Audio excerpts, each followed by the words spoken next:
o'clock. Good evening, everyone. Welcome to our ongoing history speaker series. Today's topic is Big Red One in Fallujah. Our speaker this evening is Dr. Andrew Wright. A little bit about our speaker. Dr. Andrew Wright, Eric Wright Sr. is a history instructor at Ottawa University in Kansas. He received his BA in history from Ottawa University. He has earned 2 master's of arts degrees, one in ancient warfare from American Military University, and the other one in military history from Norwich University. Dr. Wright received his PhD in military history from Liberty University, where his research focused on Operation Iraqi Freedom. Dr. Wright is the author of the book, Death Before Dismount, U.S. Army Tanks in Iraq, as well as upcoming book, Ghost of Echo Company, which focuses on basic training in the Army during the BDU era. Dr. Wright has written several articles and given presentations that focus on mounted warfare and their importance during combat operations.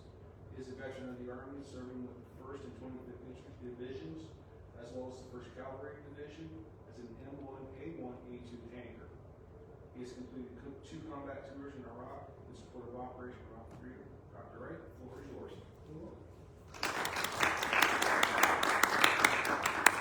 Thank you very much. You're welcome, Doctor.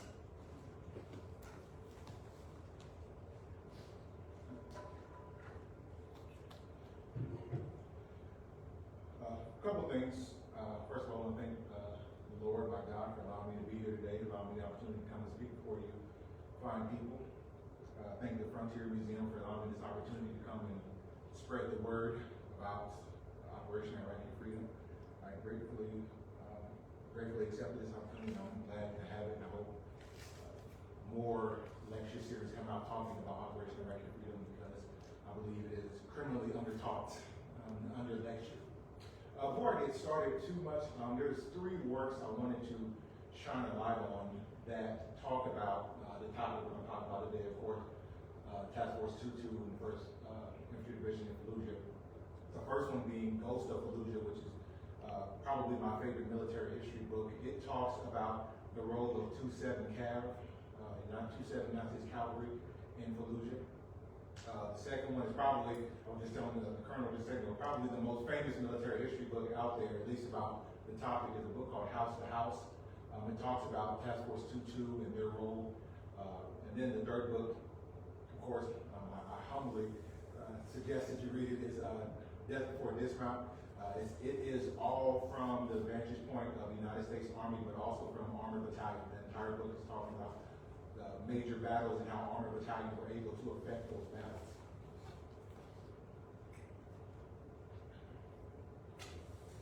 Just to give you a little small snippet about me.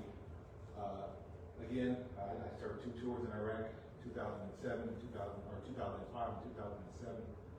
The first time I was with a striker unit. The second time I was with a tank battalion. Both times were I was blessed to be around some good men and good leadership that were able to bring the majority of us home. I'm thankful to God for that.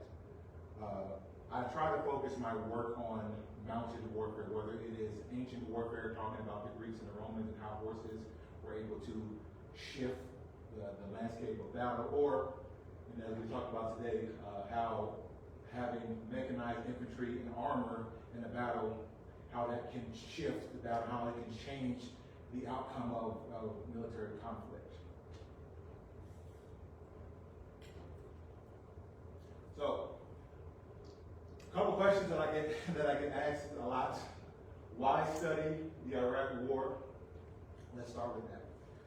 It's almost irritating to a degree to answer that question, why study the Iraq War? The reason that it's irritating to me is simply because we have lazy, and I'm sorry, I'm very passionate about this topic, so forgive me. We have lazy universities that do not want to dive into Operation Iraqi Freedom and about the Iraq War. This war is just as important as the American Revolution. It is just as important as the Vietnam conflict. It is just as important as Desert Storm, Desert Steel. And it gets a tenth of the attention of those other military conflicts. And one of the things I've heard as a rebuttal is, oh, well, there's not a lot of information about the war. And I call crap on that. There are literally thousands of books combined with articles, videos about Operation Iraqi Freedom. And one of the good things that we as OIF historians have going for us, there is a ton of first-person information and first-person point of view, a ton. Every book there is from first-person point of view, and almost every work you get is from there. So the notion that some of these instructors say, well, there's not primary source, is crap. They're lying, and it's another way of saying, I'm lazy and I don't want to teach. I don't want to teach Operation Iraqi Freedom. But that's why people like me are here to make sure that the soldiers and airmen, Marines, sailors that fought and died in this conflict will not be forgotten. And that's my goal every single time I open my mouth about this conflict. So, in particular, why should we talk about Fallujah? Forgive me. I also want to thank the gracious host for allowing me to have some cough drops and help me make it through this situation. Why should we talk about Fallujah? What is important about Fallujah? So in my work and in many other work, you hear the talk about several battles and how reaching the objective in those battles helped change Operation Iraqi Freedom. In my opinion, the first major war, major operation, or major conflict that had happened was something called Thunder Run, which was the invasion of Baghdad, the reconnaissance, and movement into Baghdad. Some people may argue otherwise, and that's perfectly fine. But that taught us how we can use tanks in an urban environment, how we can destroy the enemy using tanks. And that was going to be, I'm not trying to be a homer when I say that, but that was going to be vital in upcoming battles, being able to use tanks in combat. So then we talked about Fallujah, which is, in my opinion, the number two, the second most important one. So why do we talk about Fallujah? Fallujah taught us how to take the strengths of different services and put them together against an enemy all at once.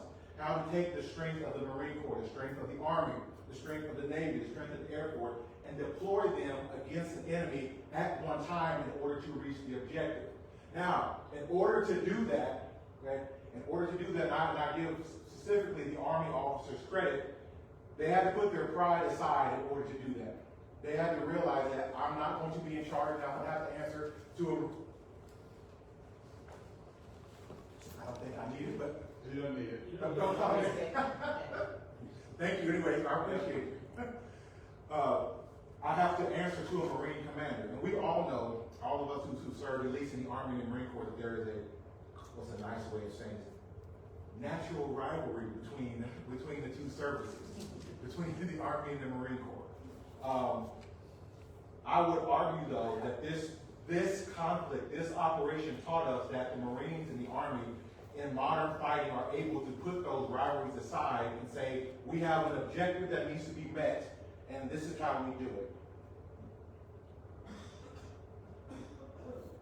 I'm certain everyone here is probably minus a couple that are good on the lingo that I would be using today, but I always try to make sure to break it down to the most basic level for everyone involved, because it's wrong for me to assume anything. So if you know what I'm talking about, I apologize, but at least hear me out and let me get through this spiel. The main focus today will be on Task Force 22 Infantry, which was a mechanized infantry. The entire task force was not mechanized, no, but 22 itself was a mechanized infantry unit. Okay. So, what is a task force? A military task force is a temporary specialized unit formed to carry out a specific mission or operation. It is often composed of elements from different branches or units brought together under a single commander to achieve a particular objective. Okay? To achieve a particular objective. What does that mean? What does that mean? So, prior to Operation Iraqi Freedom, most of the Army, we had several regiments, including the Armored Cav, who had already tested out, experimented with the idea of having a cavalry unit that has mechanized infantry, that has tanks in it. But the Army as a whole, right, was what we call pure, or what we call specialty pure, meaning that 2-2, prior to anybody else picking and putting their hands in it, had what I call three line companies and a headquarters company.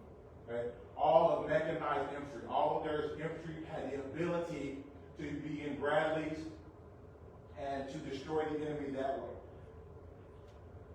One of the questions I get asked when I talk about Fallujah is, why was it important for the Army to even be a part of Fallujah? Right? Why was it important? This is not, I don't take disrespect to it. I know some people may, but I don't take disrespect to it. The reason was, and we'll talk about the leadership here in 2 seconds, the Marine Corps does not have heavy infantry like the Army does. And even today they don't have tanks anymore, but that's another story for another day. But they do not have mechanized infantry like the Army does. The Army is not perfect. I'm going to go forward because I know people are going to watch this and say that I'm just hyping up the Army, and I want to be honest. The Army is not perfect, right? But one thing I think we do incredibly well is we have specialty divisions, specialty brigades, specialty units that have the ability to have heavy firepower, airborne infantry, light infantry, striker infantry. These all provide different abilities to kill the enemy, to get to an enemy one way and destroy it. Light infantry units and airborne infantry units, they bring numbers.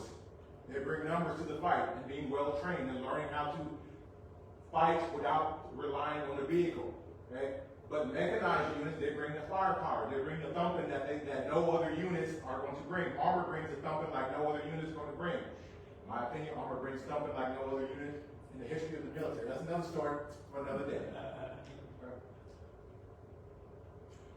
So, before I go on, I am going to let you guys know that the next slide I'm going to show is going to be probably delicate for some. And I apologize, but I'm not here to sugarcoat history. I'm here to tell you about what happened. So forgive me if it is, but you guys have been warned. So, 2004. Even those who were not in the military, I was speaking to this wonderful lady. She was telling me that she had seen the images I'm going to show you here in a second. This was a big deal. Blackwater, and I've read several sources and heard several different people explain this different ways. But I'm going to make it plain and to the point. There is this civilian contract company, private civilian, most of them are from a military company called Blackwater. They were delivering, and again, different sources are going to tell you what they were delivering, and that's fine. I'm going to just give you the gist. They had a delivery that they were making, and they made a wrong turn. And one of the most powerful interviews I was reading was from a Marine infantry unit. They said that even they were told not to go down that area without sufficient firepower. And unfortunately for these gentlemen, they went down that area and they were killed. Small armor fire were the culprit, but these bodies, they were beaten, burned, and dragged through the city streets. Beaten, burned, and dragged through the city streets. It's very difficult to talk about that and talk about the situation, but it's important. This showed us what some of the fighters in Iraq thought of America, thought of the soldiers who thought of private contractors that were from America. This showed us what they were willing to do. And for any of those commanders at the corps or force level who were thinking that they were not willing to fight in Fallujah, this was something that gave them a wake-up call that this is what we're dealing with now. Again, I know this is probably, I get it, I understand. This is not great to look at. This is one of the bodies you see hung up and strung up. And what always gets me about this image is the people are not sad that the body is strung up. They're not like, oh my God, their body is strung up. This is a lot of people that are happy and enjoying the fact that somebody has been killed and their body strung up.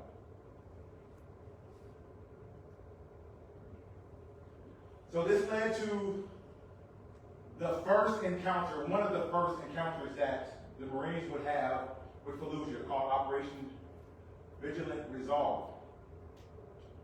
Coalition forces led by the 1st Marine Expeditionary Force launched a military campaign to surround and clear the city of Fallujah. The goal was to use vehicles that were at their disposal, surround the city, and go in and kick in doors and kill the enemy. To make this plain and short to the point. They were stopped. Make sure I'm not speaking and stepping on myself. They were stopped. Okay? They were stopped. As we all know, the civilians run our military. We all are aware of that. Civilians have the last say on our military. They were stopped from being able to complete their mission. Even though, and I want to say this, I'll make this abundantly clear, the Marines did a valiant job killing and destroying the enemy during this operation. One of the things that was discussed and talked about was when the enemy got dug into their homes, when they got dug in sniper positions, the Marines simply didn't have the ability to bring down the building. They didn't have the ability to counter that. Okay? So now we need to figure out a way, if we're going to go back in there, to counter this, to counter those situations. Okay? So let's fast forward a bit. Okay? There was at the time, Major General Richard Natanski. Okay? Prior to the start of Operation Phantom Fury, Natanski took over command of Multinational Force Iraq West, MNF West, and the 1st Marine Expeditionary Force. He was charged with dealing with Fallujah. I was fortunate to be able to listen to him talk about the Army and the job that they did in Fallujah. One thing I would tell you is, although he was a very hardened Marine and a good officer, he simply didn't care which units were there as long as they were able to kill the enemy and execute his orders. And he gives, in the book, he's one of the people, if you read Ghost of Fallujah, he talks in depth about how 2-7 was able to aid the Marine Corps Original Combat Team 1. So now we have a shift in command of the area where Fallujah is, and we also have a shift in command of the enemies. The enemy, this is one thing I was taught when I was going to grad school, the enemy always has a say in what you do. Okay? There was a man named Alistair Carway. Okay? He stated that he wanted to make Fallujah an Islamic state, a new Islamic state, for munitions, for the recruitment of fighters, AQI, Al-Qaeda in Iraq. There are reports all spread out between the number 2,000 and 8,000 enemy fighters. If you read most articles, they're going to float around the 4,000 to 5,000 range, which I think that's something that we'll stick with moving forward. The 4,000 to 5,000 range. These are 4,000 to 5,000 enemy fighters. These are 4,000 to 5,000 enemy fighters armed with AKs, armed with RPGs, with sniper rifles. Some of them were well trained, some of them were not. But the reality is, if we're being honest with each other, all you need to do to kill someone is be able to point a weapon at them and pull the trigger. It doesn't take much more than that.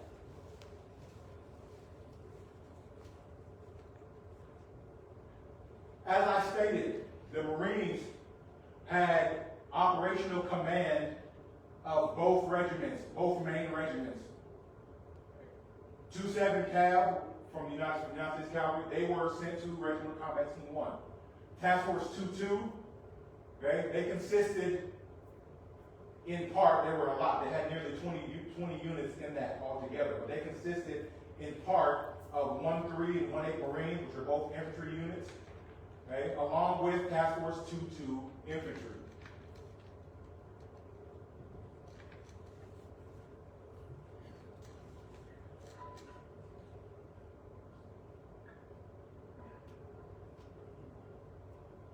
Before I go on, I do want to say this.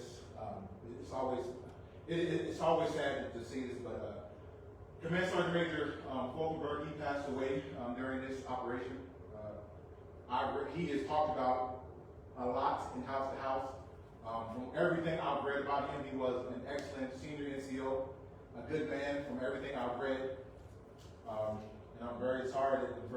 But he was not killed sitting in an office drinking coffee, wondering what was going on outside. He was killed on the front lines, directing units and trying to help his men and be an example like every command sergeant major in the military should be. I'm sorry, I'm getting on a tangent. It's just stuff like that gets me fired up. But the battalion commander of 2-2 at the time was a man named Pete Newell. was a man named Pete Newell. From everything that I've been able to gather about both these men, they made a hell of a team. They worked very well together. Sergeant Major Falkenberg was just a man who liked to be hands-on. He liked to get involved with what his soldiers were doing, get involved with their training, make sure he was right there watching them what they were doing.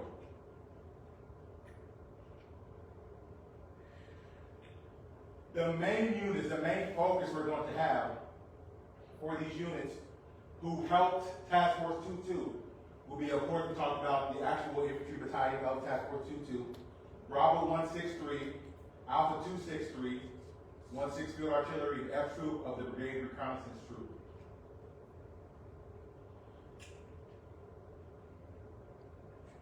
Before I continue on, it's important for me to say this, that the question comes up, why do we need to integrate tanks and infantry units? And I think that's important to talk about. You can make the argument today, why do we have combined arms battalions? What was the reasoning between going to a combined arms setting?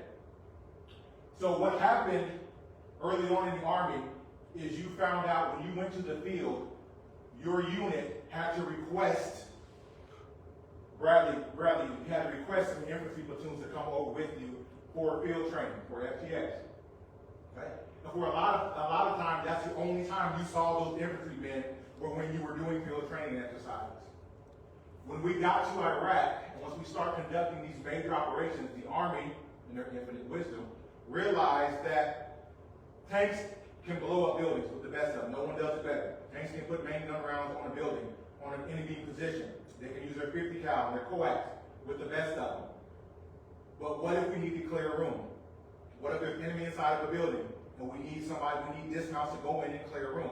It's vital that we have infantry able to do that. Just like it's vital to be able to bring down the building, okay, put main gun rounds in the building if we need to do that. That is why there was a need for this task force and an eventual move to having combined arms.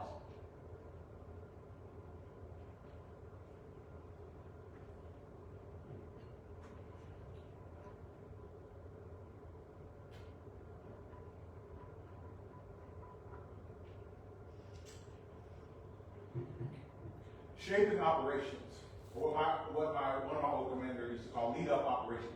Things we need to do before we kill the enemy, he would say. Okay? Some of those things included convincing the civilian population to leave,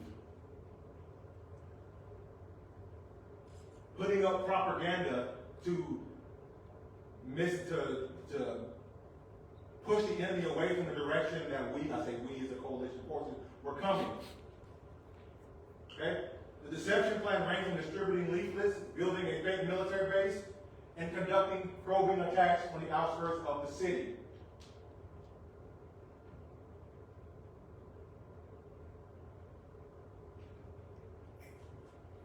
During the early portion of this fight, I told you earlier, the Marine Corps and the Army, they realized that we can take what we're both good at and deploy them against the enemy. Okay? One thing that's talked a lot in Ghost of Fallujah is the idea of field artillery. And the importance field artillery played in Operation Phantom Fury.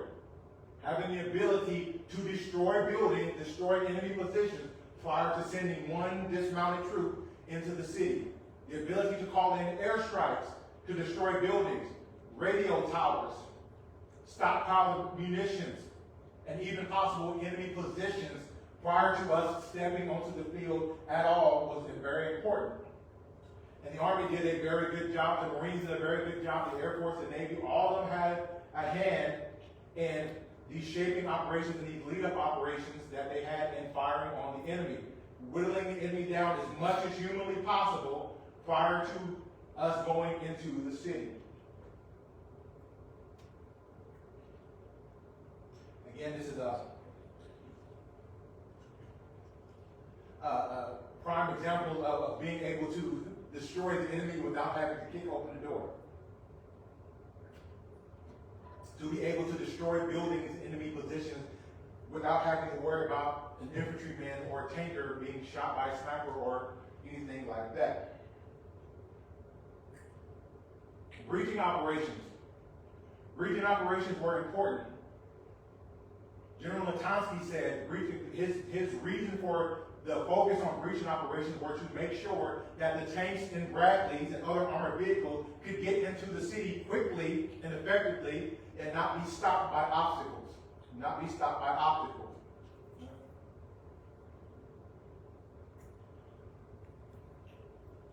This is, and I'll point to what it is. Obviously, for those, I don't know if anybody in here is in the Marine Corps, but was in the Marine Corps, but obviously the colors for the Marine Corps, and you have Task Force 22 up here and right here. One thing that was important for this was the use of phase lines. When I teach military history to my classes, I always ask them questions to describe a phase line, and it's always issues that come up with describing a phase line. It is important to know that the reason the commander used phase lines is the regimental commander had so many units. He wanted to say, I need to know when you reach this spot.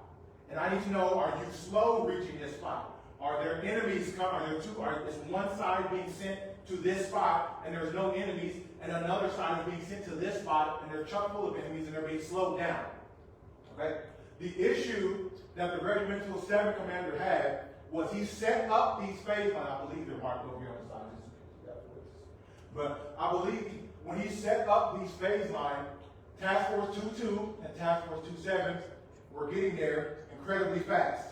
They were getting there incredibly fast. They were getting there way faster than their Marine counterparts. And again, this is not casting aspersions against the Marine Corps. The reality is the Army has been training for decades on how to use mounted vehicles and kill the enemy while using mounted vehicles. Shoot, move, and communicate is something that we always were taught. Right? They were simply faster than that. Now, I've read books by Marines that want to make the statement that the reason they got there faster was because there were less enemies, and again, that's something I call crap on. Okay? Now that there were less enemies, the Army we were well trained in using our vehicles. Tanks know when they see an enemy firing with an AK to put a main gun round in the building. A good gunner on a Bradley knows to either put a tow missile or put some 25 mite rounds down range at the enemy if I see them. And I can do that without dismounting one troop.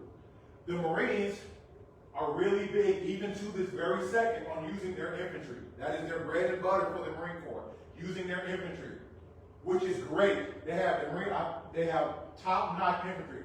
Infantry are slow compared to Bradleys and tanks. They take a lot longer to get to an objective. Okay? And that is something the regimental combat leader had to take into account.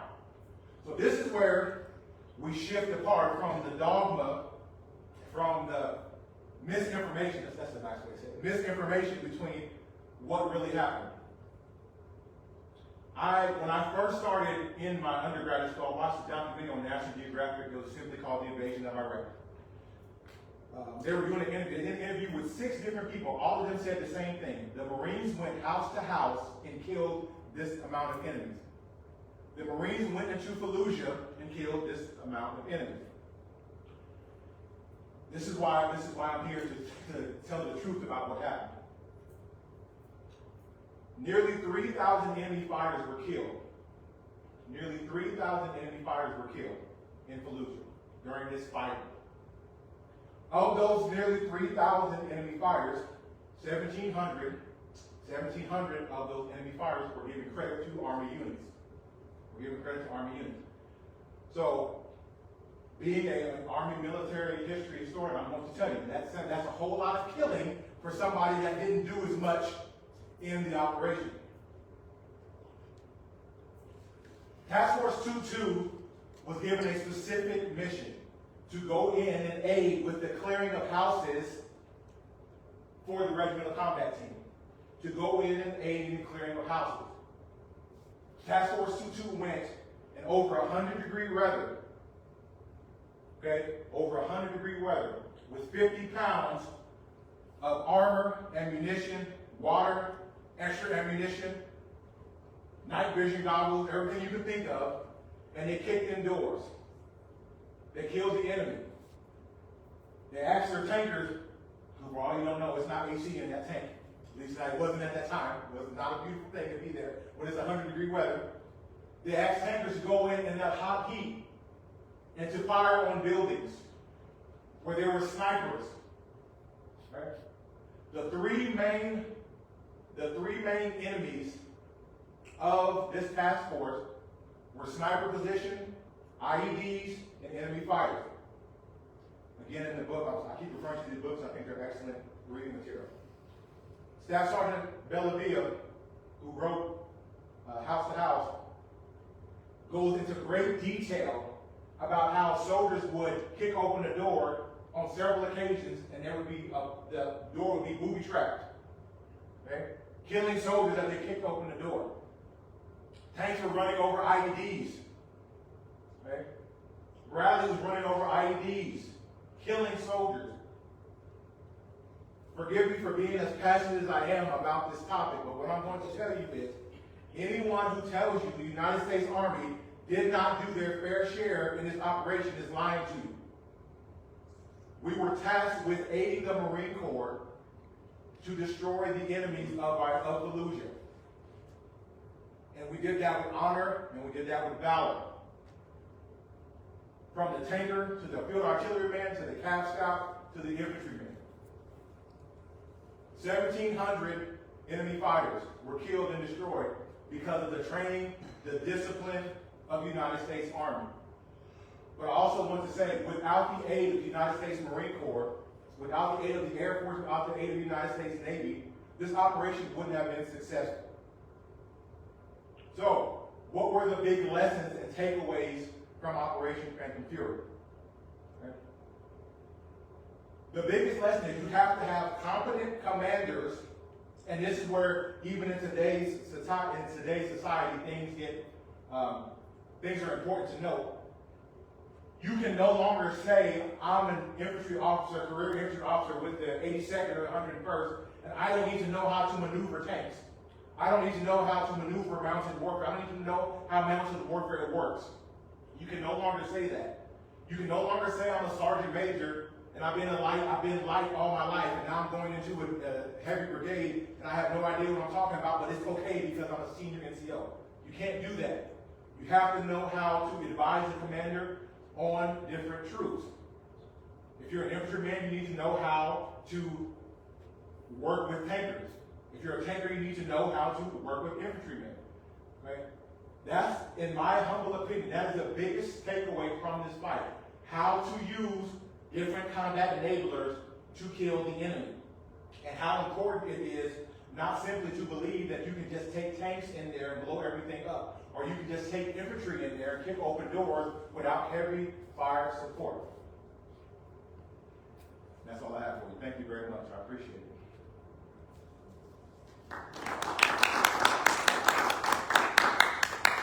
Does anyone have any questions or comments they'd like to say at this time? Please. The use of engineers. I saw you had the task organization.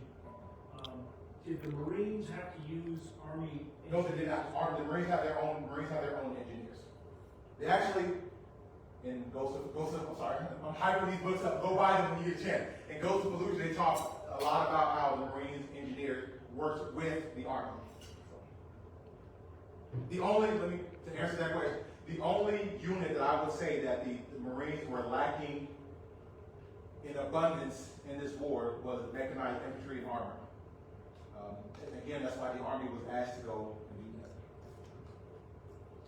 I've never heard of the M109 using direct lay in urban combat in Iraq. Have you ever heard of the 155, the assault howitzer being used in direct lay? I have not, but that might be because I was a dumb enlisted man inside of a tank with minding my own business, and just the gentleman behind me might be able to answer more questions about that, about the broader view of weapons that were used, but no, I have not. What's that?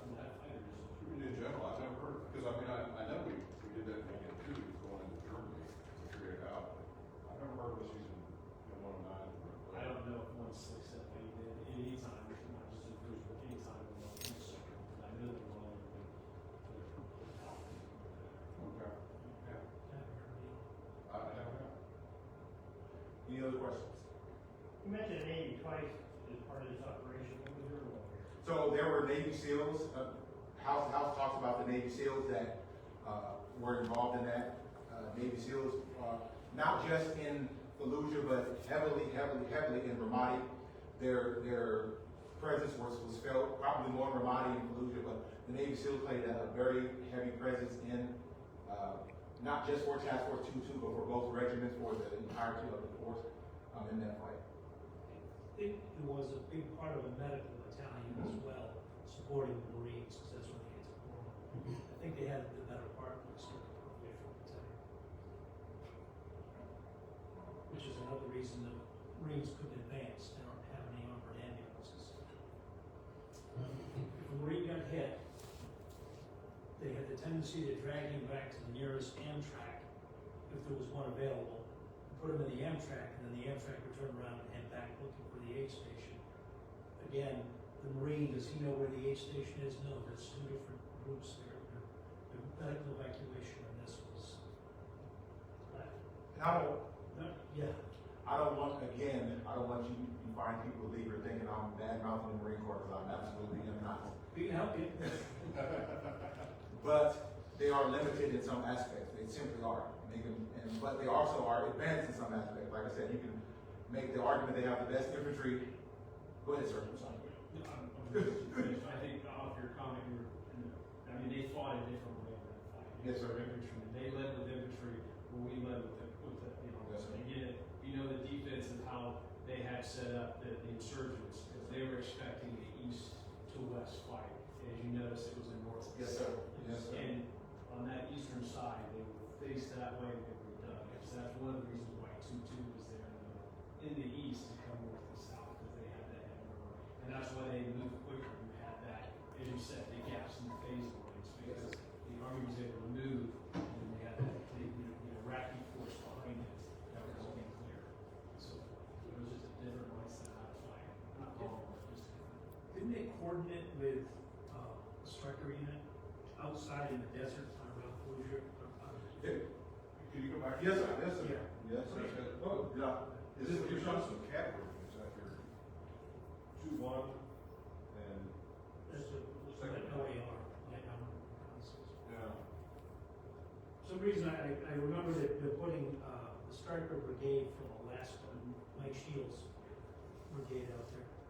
One that was halfway home and then returned back.